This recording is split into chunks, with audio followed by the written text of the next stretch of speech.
Val Pancakes here, and joining me tonight on the stack, I have Kat Carter to some, high voltage Kat to others. Kat is a referee, ring announcer, valet, commentator, and she recently made her in-ring debut. You can see her at New Wave Pro, Pro Wrestling Revolver, Naptown All Pro, Palm House Wrestling, among others. I'm sure there are plenty more that I haven't listed. Please welcome Chronically Online, Kat. Oh man, Chronically Online's getting a shout out too. Dakota and Jacques are gonna be so happy. I recently met Jacques. I had met Dakota before, and they're so delightful. So of course. Oh my gosh, Jacques is like my little sibling. They are fantastic. I'm so sorry you had to meet Dakota. I've literally been best friends with him for 8 years, and I still regret it every day, but I love him with all of my heart. So, aw, that's so cute. I'd be really mad that I'm like friend zoning him on this podcast right now. I met Dakota, I think, for the first time, I think Mania weekend in Tampa. Oh, okay. I think he came up and talked to me for a little bit at like the last show, and I was like tired and hurting. So like that. Right. I'm surprised he's the one that approached you. Honestly, he's very socially awkward. I love a good socially awkward. I am overly social, so I'm helpful in those situations. You're the extrovert that the introverts need. Yes, my best friend is kind of more of an introvert. I am definitely the extrovert out of the two of us. And it's balanced. Yes, yin and yang, exactly. Right. So you do a lot of things, and you are a lot of places. Yes. Where can people see you do what, if that makes sense? I am everywhere, like you were saying. I'm up in the southern part of Minnesota occasionally for Iron Spirit Wrestling. I'm in Des Moines for Pro Wrestling Revolver. I'm in St. Louis Anarchy St. Louis Anarchy. I'm in New Wave, which is in West Terre Haute, Indiana. I'm going to Unsanctioned later this month. I've been to Texas. I go everywhere. I go everywhere. But yes, I mostly ref. I ring announce a couple places now, and I'm hoping to add more of that wrestling in there. But I mean, pretty much wherever something or someone is needed, I am there. You're like the cat of all trades. Exactly. I'm a good hand, as a wise wrestling veteran once told me. Aww. So what was a young Kat like? If you can believe it, I was incredibly awkward. I was just a nerdy kid. I did theater growing up, so that kind of helped with transitioning into wrestling in the future. I didn't even start watching wrestling until I was a teenager. Honestly, I wasn't like a kid who grew up watching it. I started watching when I was about 13. And I became obsessed, and now here we are. I'm not as awkward, but I'm still that theater kid at heart who now punches people in the face for fun. Aww. That's such like from a lot of people I've talked to, I hear a lot of people that have like a theater background. So it's interesting. If I were smarter, I would explore that further, but I'm not, so I won't. Right. Someone else can write a paper about that.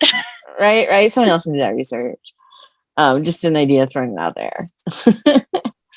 So how did you decide to pursue working in wrestling?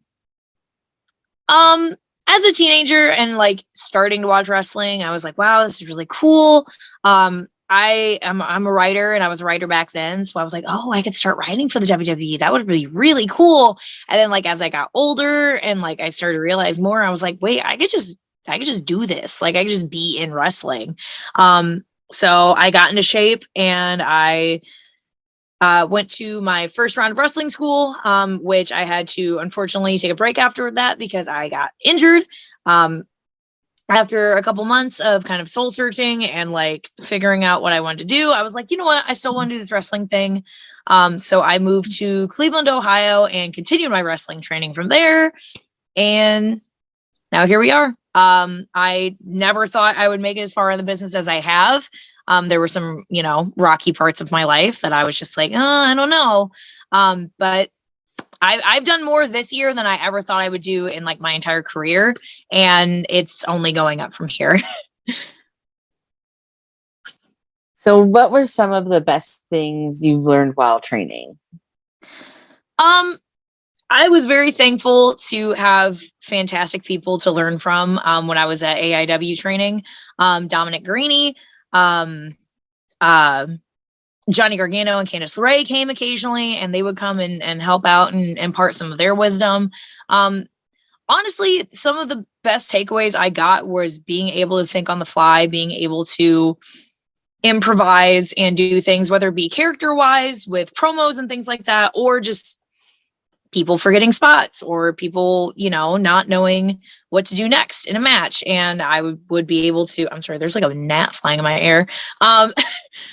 Just being able to think on the fly, being able to think on my feet, and also having the discipline to be able to not only keep myself grounded in like stressful situations, but try to keep other people grounded as well. I think those were like some of my biggest takeaways.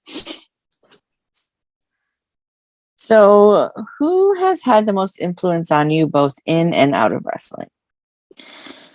Oof. And that can be different people. It's really weird for me because like there's not a lot of people that I look up. I mean, I look up to a lot of people, but I don't take a ton of influence from people outside of the business. Just because I don't know a lot of people outside the business. Like I don't hang out with a lot of people outside of wrestling. It's just kind of, it's taken over my life. I guess like the people I take a lot from in wrestling, I would probably say like, well, Brody Lee is one of my biggest influences in wrestling. I've got a Brody tattoo on my leg that I throw big boots with in tribute to him. I've looked up to him for a lot of stuff. It might not be, it hasn't aged the best, but I've looked up to Mike Quackenbush a lot, for a lot of his views and stuff on wrestling. Take that as you will, whoever is listening to this. I mean, yeah, I don't know. Sarah Del Rey is also someone I've taken a lot of influence from in wrestling.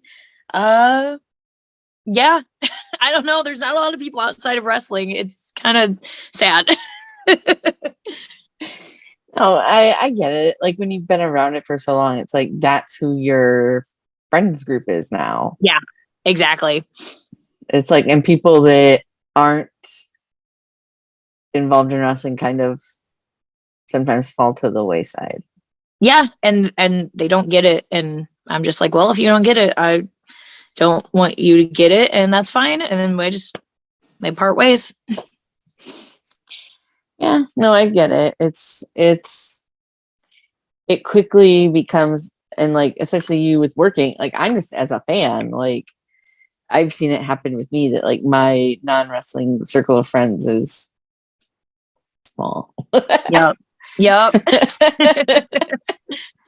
So I can't imagine where you're working every weekend, 2-3 days a weekend, and then you work your terrible real job. Everyone has a terrible real job. Yep. Unfortunately, I still do. Right? So it's like, and then you just don't have time for anybody else. Yes. Yep. I have not a lot. I have to clean my room for this upcoming weekend because I have someone staying with me, and I'm like, I don't have enough time in my week to do this, and I'm gonna have to figure out when. Well, thank you for taking time out of your busy week to talk to me. Of course, you are one of my favorite people, Val. Oh, bless your heart. What do you see for your future in wrestling? What are your future plans? What keeps you motivated? Like, where do you see yourself? So a lot of the stuff that I wanted to do in wrestling, I actually managed to like knock out this year, whether I was trying to or not. Like I guess some of my future plans for like the next year of 2023, like work for GCW, like, that's a big one. Be on television at some point would be really cool.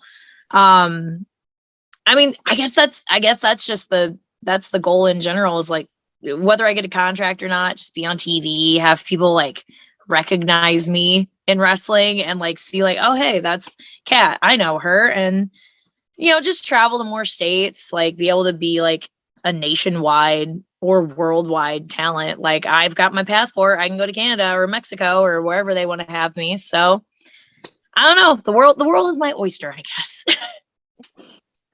2023, book Kat. Please book me. I need to put out my 2023 bookings.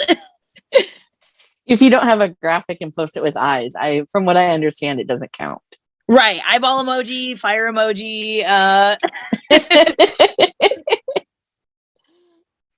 So what has been your greatest achievement in wrestling so far? And that can be anything.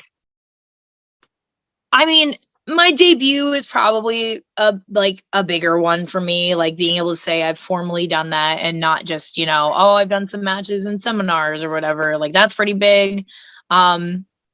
Revolver, also debuting for them was a really big deal because like they are one of the biggest companies in the country.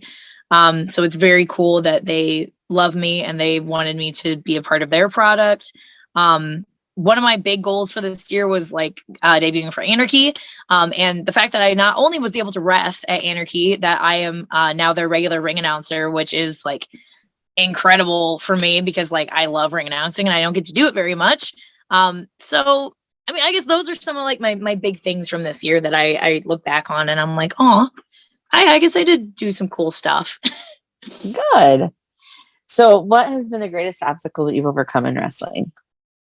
I mean, it's not just in wrestling, it's kind of life in general, but like dealing with like mental illness stuff, anxiety and depression. I was formally diagnosed with ADHD this year after like struggling for a while, like trying to figure out what was going on. And it, like, as scary as it kind of is to like get that kind of a thing, it's also like refreshing of like, okay, I know what's up now. I know how to tackle this better. And now I can like figure out how to handle what I have going on better in a way that's going to help me in the future. So honestly, like the biggest obstacle has probably just been myself and like my own mental intricacies that have slowly been getting better, slowly but surely. I got my formal ADHD diagnosis this year. Hey, ADHD buddies. And like for me, it was just like, so I'm not like, I mean, I am, but like, it's nice to know. Like, it's nice to have that, like, almost like that reassurance that, like, yes, these things are not normal, but there's something that isn't so like out of the realm of like a thing that it's like, it's not a lost cause. Like, right. It's a fairly common occurrence in people that is researched and like people know what to do with it. yeah. Like, you're not just some lone crazy person or something.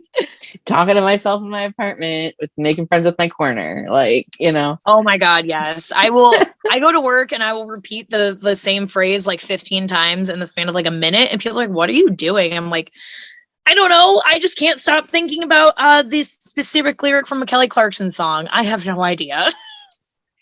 I am big on hyperfocus, so I just will decide, oh, this random thing that I didn't know existed until today. Let's learn as much as I can about it. Yes. All tonight. Let all social media searches be this one thing for the next 12 hours, and then you probably just forget about it and never think about it again. Yeah. Now that I know, I just let it go. Yep, exactly. It's inconvenient that I had to know at 3:00 in the morning, but nonetheless. Never done that before. So, if you had an action figure of yourself, Ooh. and it was one of the action figures that talked, what would you want it to say, and what accessories would it come with? Oh no, this is such a loaded question. I mean, I have so many weird things I say on a regular basis. I guess I would want it to be the cringiest things possible so that anyone who owns my doll would be incredibly embarrassed to own it, because I'm just saying things like epic gamer moment or poggers or just the worst things humanly imaginable for an action figure to say. I feel like I would love to have a phrase that is like, okay, don't tell your parents, but there's a camera secretly recording from the inside of me. Don't tell them. Like, just awful, awful things like that. It'd be great. It'd be hilarious. It's for the meme. Um, um, I guess accessories, I would have no shame, and I would just straight up want like Sailor Moon, like magical staff and the wand and the tiara and all that stuff. Just completely rip it off. Just shameless. Sailor Cat. Yes, exactly. I mean, High Voltage Cat is essentially just a Sailor Scout. So I'm like, hey, there you go. A little bit of gimmick infringement never hurt anybody. Just don't tell Toei. It's fine. I don't think that my podcast has that much reach. So I think that your secret is safe with us. But if it was Disney, I'd be a little more worried. But I'm like, Sailor Moon, people parody that stuff all the time. I'm probably fine. Yeah, I think it'll be okay.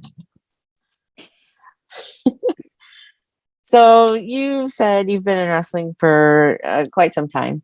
So I know that you do this because I, as a fan who happens to have all of my friends be in wrestling, do this. What is the wrestling word that you use most outside of wrestling? Oh my God. I say gimmick way too much. It's definitely like gimmick is one that I use a lot. I say shoot a lot. I'm like, oh yeah, that's her shoot job, or like, oh yeah, that's a shoot. Or I'll do this one's incredibly niche.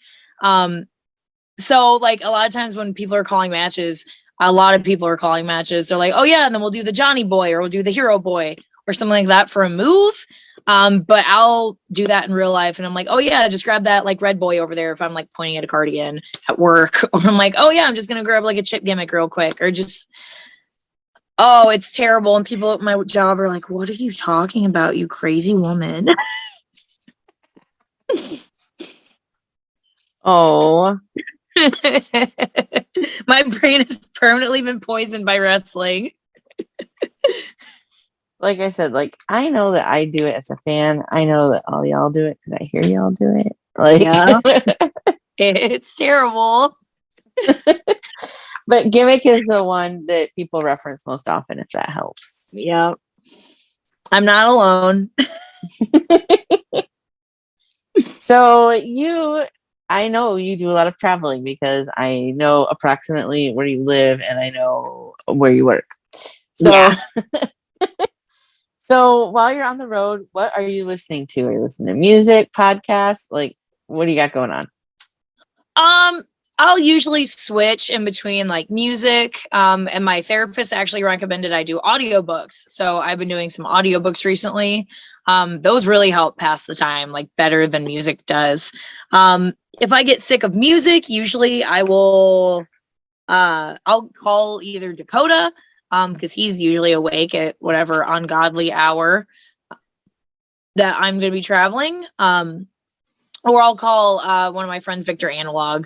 So one of those two will usually help keep me awake. Aw. if I'm not already in the car with one of them, because usually I will already be in the car with Dakota like 25% of the time, and the other 75% of the time I'm in the car with Victor. So what are you listening to when you listen to music? oh God, it's such a variety. I'm not one of those people that's like, oh, I like everything about rap and country.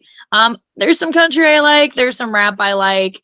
I'm mostly just a pop punk and Midwest emo kid. So the Wonder Years, Hot Mulligan, the Front Bottoms, Modern Baseball, that kind of the sad boy music, as like Campbell Myers would probably call it.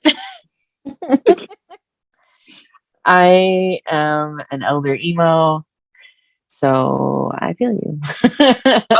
Oh yeah, there's lots of MCR and Panic and Taking Back Sunday in there. Ah, yes, the sound of my people. Oh, the tears I've cried. Uh, what would you say would be the most surprising song on the cat playlist?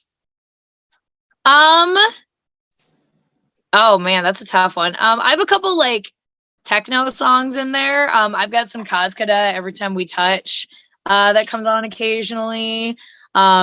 Or I've got some like weird like nerd core songs that are on there. Like there's this My Little Pony techno song that I love by Ken Ashcroft. That's a fun one. I don't know. Like I have a couple varied things in there that people are like, oh, okay, I haven't heard that song in like 10 years. That's a good one. So I am a Snackosaurus Rex. I love to snack. What are your like go-to road snacks? Ooh, okay. This is a good one. If there is a Casey's, I will go to Casey's and I will get like a breakfast pizza slice, obviously, as a true Midwesterner has to do. If there's no Casey's or if it's not breakfast time and I'm just kind of feeling whatever, um, there's these little like popcorn chip triangles that I really like popcorners, I think they're called. Those are great. I've been chowing down on those lately. Um, Cheez-Its are always good. Also, I'm a big Cheez-Its fan. Grab a pack of crispy M&Ms if I can, because those are chef's kiss. I don't know, like, or oh, tornado rollers. Tornado rollers, always, forever. I will always get tornado rollers any chance I get. Those are my number one. A road trip is not complete without them, honestly. So what is a tornado roller? Oh, so tornado rollers, they're kind of like little taquitos. I guess is the best way I can describe them. There are a lot of Casey's or at like Love's and Circle K's and things like that, but they're just these little taquitos and they come in different flavors.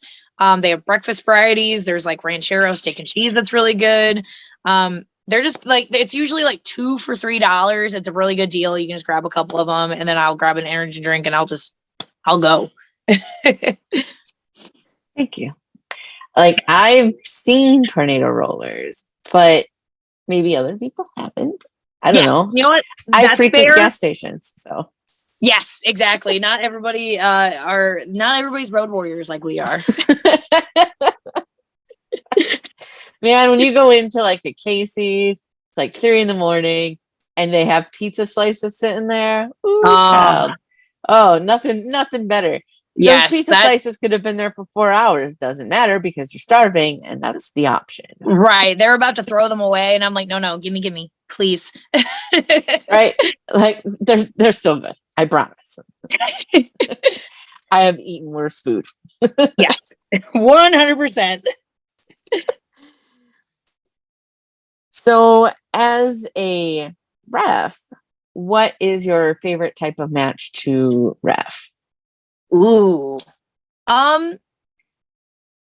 Honestly, just a good old singles match. Like you can't go wrong with like a singles match. Like the rules are simple, you know the rules, like it's easy. Like I mean, there's nothing wrong with like a no DQ or false count anywhere or something like that, because then all you have to do is count a pin at that point. Tag matches are fine as well. This past weekend, over at Naptown, I actually got to do my first Atomicos match, which was great for the little Chikara fangirl in me. I was like, oh my god, Atomicos. So it was cool, but you can't just be at a singles match. Like it's a classic. So now that you've made your in-ring debut, is there a type of match that you aspire like to be in? I mean, I have some dream matches that I want to do coming up. So like I'm sure we could throw some fun little things in with that. Obviously I'm in a stable with 2 of my friends, Jacques and Dakota. So being able to do some trios matches with them would be really fun. I mean, just whatever. Like I'll take whatever people want to throw at me at this point. Maybe not a death match. Probably gonna hold off on that for a while. But everything else, like sure, I'll do it. Do you have any pre-match or pre-show rituals for the different roles that you fill? I mean, other than like stretching and that basic stuff like that, not really. For ring announcing, I'm kind of stressed usually because I like to get everybody's information and I like to have my note cards and I like to have everything prepared. I mean, like for reffing, I guess you could count it as a pre-match ritual, but I like to listen to the people in my matches like call their match before we go out there and do it. I just like to know like, oh, hey, these are the big important spots. Either I need to be there for them or if somebody gets lost, I want to be able to communicate with them in the ring and tell them like, oh, hey, clothesline is next or something like that. Other than that, though, like I don't really have like a specific pre-match, pre-show ritual or anything like that. Okay.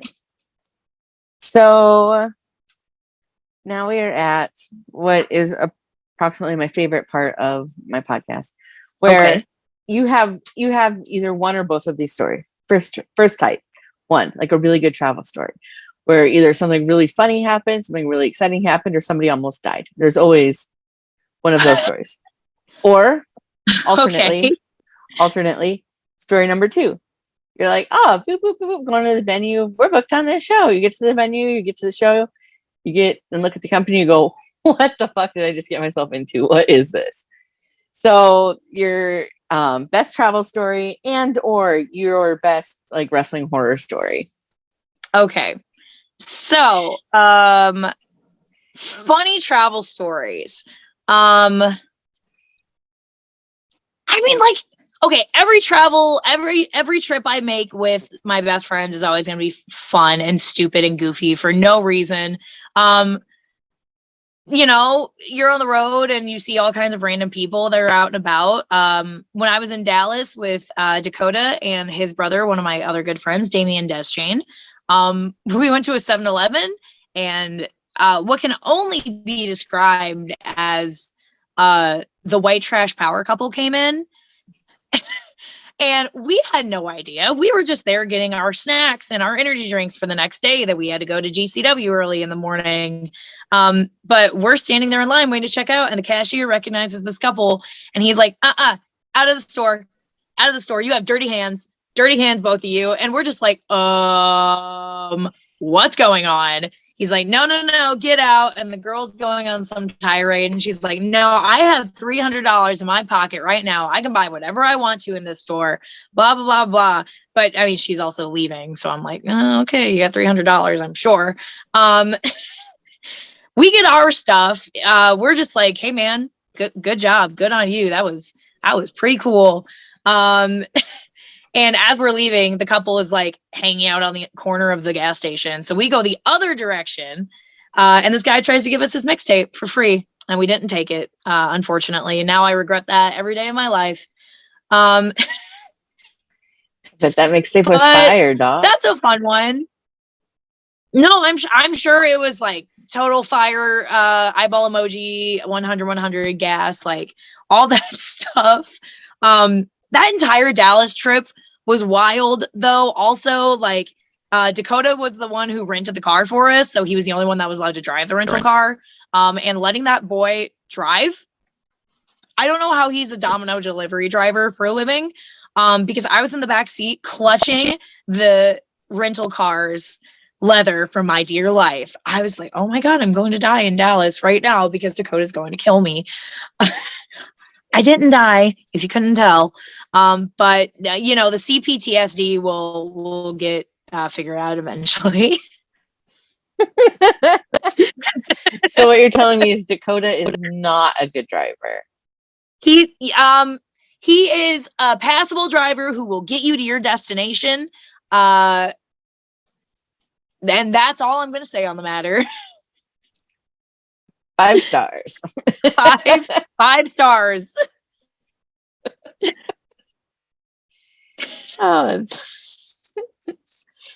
So, indie wrestling horror story. Do you have one? Oh man! And you don't have to You don't have to name names or anything. I don't want to call anybody out necessarily, but Right. No, I gotcha. Um, oh man. I mean, I don't have a ton. Like there's every show that I go to, whether it's my fault or somebody else's fault, like something happens. So it's not like every show is going to be this perfect magical rainbow happiness, whatever. Um, so like almost every show I go to is going to have something that goes wrong, like whether it's my fault or a promoter's fault or a wrestler's fault or whatever. Like no show is ever going to be perfect. The first match not the first match I reffed at Anarchy, but one of the first matches that I reffed at Anarchy, somebody actually knocked themselves unconscious partway through the match. So having to try to figure out, hey, can you still continue? Yes, but I'm really hesitant to let you continue doing this. There have been times that, I show up and it's like, okay, here's all the matches. And oh, we're 2 hours to bell time. Oh, now we're 30 minutes to bell time and one person in this match has not showed up yet.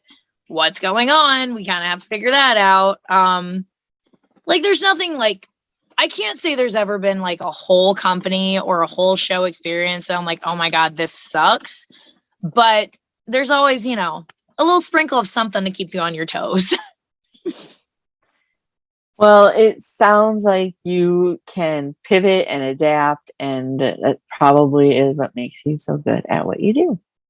I try. I'll be freaking out on the inside, but on the outside, I'm calm, cool, and collected. So, do you have any hidden talents? I do a lot of writing. A lot of people don't realize that. I will never let anyone read anything that I write because I absolutely still write fan fiction. If any of you know what my Tumblr is, no, you don't. No, you don't.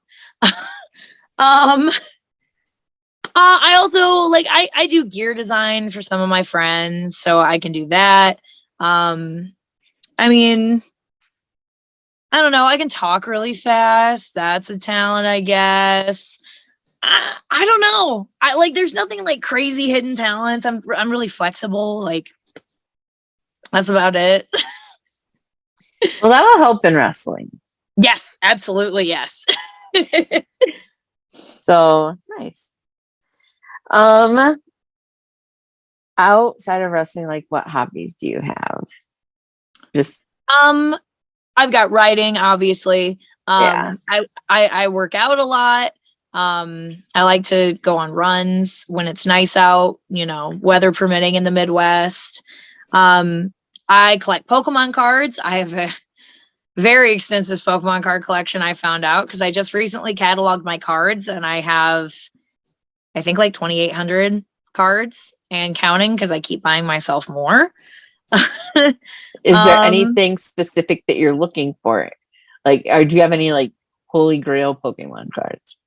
I mean, I like to just be able to get packs and open them. I'm not super oh, I need this card or I need this card. If I just get cool cards, that's enough for me. I'd like to be able to own and open some of the older packs that I never got to own when I was a kid, some of the base set or Diamond and Pearl and anything before Sword and Shield, essentially, because that was really when I first started collecting Pokemon cards, was tail end of XY set into Sword and Shield, which means nothing to some people if they don't collect Pokemon cards. I just like opening the packs. I'm a big weirdo who likes to go through and sort them and organize them and see what I get. And it's like gambling for the lame little straight edge kid that I am. Fair enough.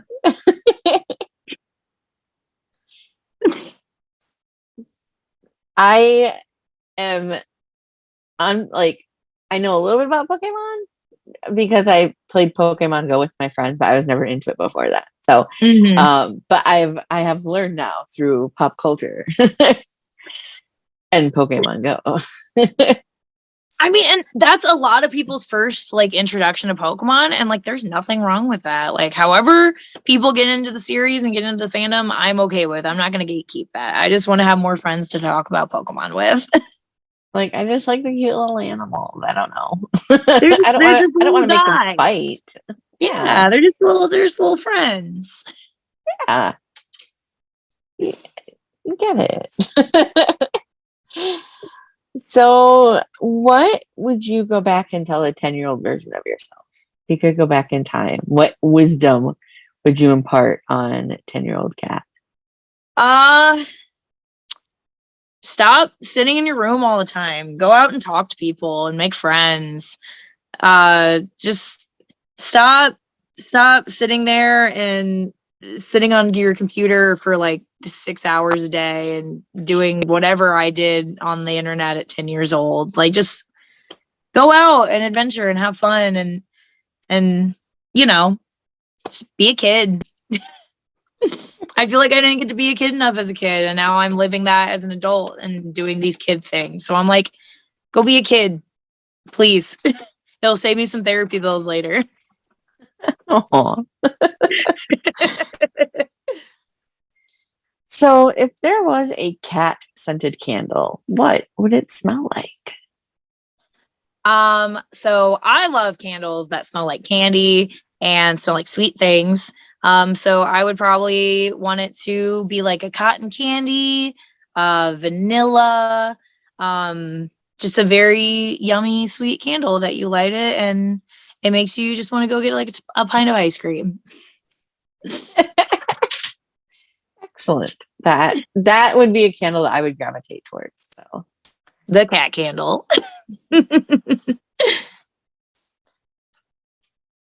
so what is the biggest animal that you could take in a fight with just your hands, no weapons?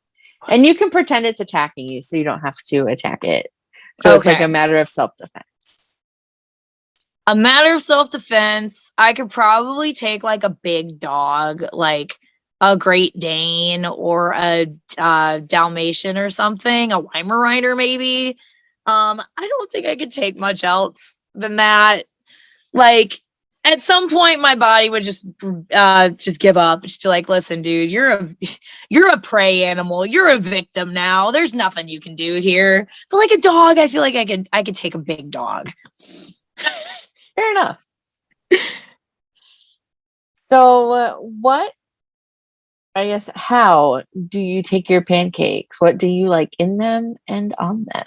Ooh. So I am a big IHOP fan. So I like to get the seasonal pancakes that come through, like the dulce de leches and the cheesecake pancakes. I like to get fancy with it.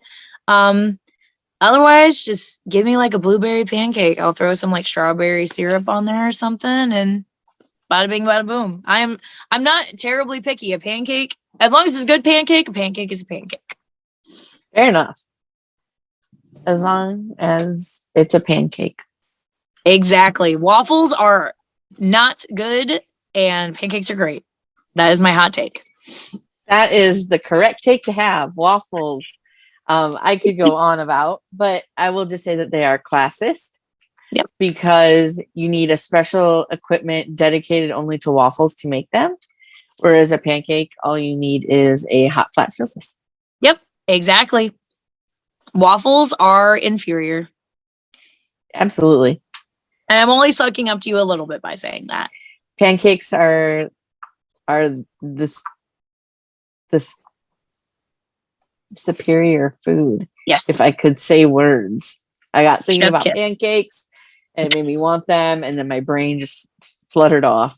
Yep, exactly. ADHD, I get it. Right? ADHD brain went to pancakes. So I'm gonna take you on like a little like mental journey. So I'm just gonna ask that you go with me. So Okay. Imagine, if you will, you're hungry, you want something sweet, you're walking down the aisles of the grocery store, and you go down the cookie aisle, and you're like, I love cookies. Who doesn't want cookies? So you're looking at all the cookies, but you don't want like chocolate chip cookies. You don't want like like the little like Milano cookies and like the little package. You don't want those either. You want America's favorite cookie, which is indeed the Oreo. So you go to the section where all the Oreos are, and you look at, there's all those weird kinds. You don't want any weird kind Oreos. You want a regular Oreo with a chocolate cookie and a white cream center. But you still have options. So you can get like the thins, or you can get like your OG regular normal Oreo. You can get like your double stuffed Oreo, or you can get like the super mega weigh a ton of stuff. So which Oreo are you getting? If I have to just get a classic Oreo, I'm gonna get the double stuffed for sure. I need as much stuff, but not too much stuff. I need that balance. That is the unofficial correct answer to that question. Round of applause for Kat. That is exactly correct. You need more stuff than what is in a single stuffed Oreo, but like sometimes there's just too much stuff. Right, the and mega like stuff is too much. Right? It's like it's a little too much stuff, and it's just not like it doesn't hit the same. Exactly. The same. So, rounding out our questions for the evening, I have a question from Vic. Vic, when we used to do our live, would always ask this question. Now that we do not do our lives, I ask this question on behalf of Vic. Okay. So, this question: who do you think has the best gear of all time? Oh man. Of all time? Of all time. Okay. Of all time ever. In any company across the world. I've always been a fan of like the Hardy Boys' gears, Jeff and Matt both. I love the just trip pants and mesh shirts. Those are sick. And then Lita, of course, accompanying that, like biggest style icon of a ton of girls in the early to mid 2000s. I'm also a big fan of like Joshi gear. So like Kana, Asuka has some of my favorite gear of all time. I really love the look of her gear. If I can be biased a little bit here, somebody who makes their own gear and does a fantastic job with it is Victor Analog. He makes all of his own trunks, and then he's also made his TV heads, and I think those are pretty cool. Yeah, I don't know. Like, I guess those are my answers. Like, a lot of people came to mind, and it was hard to narrow it down. But like, those are my answers. Excellent choices. So, what upcoming shows do you have? Where can people see you? This upcoming weekend, I'm going to be in Des Moines, Iowa, or Clive, Iowa, for Wrestling Revolver. I am going to be in Mattoon, Illinois, in a couple weeks for 01 USA. I am going to be in Ohio for Unsanctioned on the 23rd. So the Christmas Eve, I'm going to be there. I've got dates already next year for New Wave, St. Louis Anarchy, Pro Wrestling Revolver. So you can see wherever you like to see High Voltage Cat, wherever you want to see Cat Carter. Tell your favorite local promoters to go ahead and hit her up. Maybe, I don't know. Indeed. Shameless self-promotion. Well, I'm all about shameless self-promotion. And on that note, where can people find you on social media? Plug everything, your Twitter, Instagram, if you have like a Facebook fan page, a Hive, YouTube, Twitch, Patreon, OnlyFans, TikTok, merch store, everything. Wherever you want to find High Voltage Cat, it's very easy because I have the same username across all of my platforms almost. It is at High Voltage Cat, HIGHVOLTAGEKAT. I'm sure it'll be in all the promotion and whatnot. Anything else other than that, if you really want to find me, you can message me if you're my friend. If not, you're never going to find my Tumblr. Please don't ask me about it. My TikTok is cursed and awful, and nobody wants to follow me on that. I don't know. OnlyFans, you can find that on my Twitter and my Instagram. It is Cat as Cat Can for all of my spicy people out there. Yeah. Yeah, that's about all of my social medias, I guess. Brilliant. Well, thank you so much for hanging out with me tonight. Thank you for having me. I appreciate you. This has been The Stack. I'm Val Pancakes, and this has been Kat. Be sure to check Kat out on all of Kat's social media. And big thank you to Wrestling Over Everything and Table Bump for sponsoring the Bald Monkeys and The Stack. And thank you for tuning in. And once again, thank you, Kat, for hanging out. Love you, Val.